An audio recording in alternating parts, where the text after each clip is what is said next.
হঠাৎ করেই বাড়িতে এত রান্না বান্না, এত সুন্দর সুন্দর আয়োজন কিসের জন্য জানতে ইচ্ছে করছে? তাহলে পুরো ভিডিওটা দেখতে থাকো, অবশ্যই জানতে পারবে।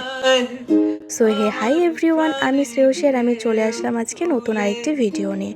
সকাল থেকে ওয়েদারটা বেশ ভালোই ছিল, হালকা বৃষ্টি, তার সাথে হাওয়া, খুব একটা গরম ছিল না। আর এদিকে বাড়িতে মোটামুটি সবকিছুই রেডি হয়ে গিয়েছিল, তালের বড়া, তালের ঘিসা, আরো অনেক কিছু। আমার প্রাণে ঢেউ। আর জেঠিমণি বসে বসে এগুলো সব রেডি করছিল। আর দেখো গোপুসোনা উঠে এই ছোট্ট ঘরটিতে বসে আছে, যেটা জেঠিমণি বানিয়েছিল। আর আমিও এখানে বসে বসে একটু ভিডিও করছিলাম। আচ্ছা, সেদিন ছিল গোপুর জন্মদিন, তো সেই জন্যই এত কিছু আয়োজন। আর দেখো গোপু যেখানে বসবে সেই জায়গাটা আমি সুন্দর করে একটু বেলুন দিয়ে সাজিয়ে দিয়েছিলাম।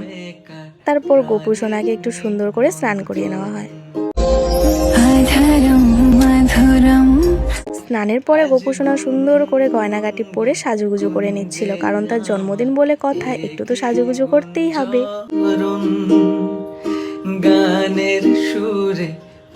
দেখো সাজুগুজু করার পর কত সুন্দর লাগছিল গোপুকে দেখতে। আর সেদিন এতটা গরম পড়েছিল, তার মধ্যে ছিল না কারেন্ট, আর আমি তো পুরো একদম অস্থির হয়ে গিয়েছিলাম ঘেমে, তাই একটু এসে রেস্ট নিচ্ছিলাম। এদিকে গোপুর জন্য পরমান্ন রেডি হচ্ছিল, যেটা মা বসে বসে করছিল। সবকিছু রেডি হয়ে যাওয়ার পর জেঠিমণি গোপুকে সেবা দিয়ে নিচ্ছিল। তো চলো আজকের মতো ভিডিওটি এ পর্যন্তই থাক, দেখা হবে তোমাদের সাথে নেক্সট ভিডিওতে। বাই।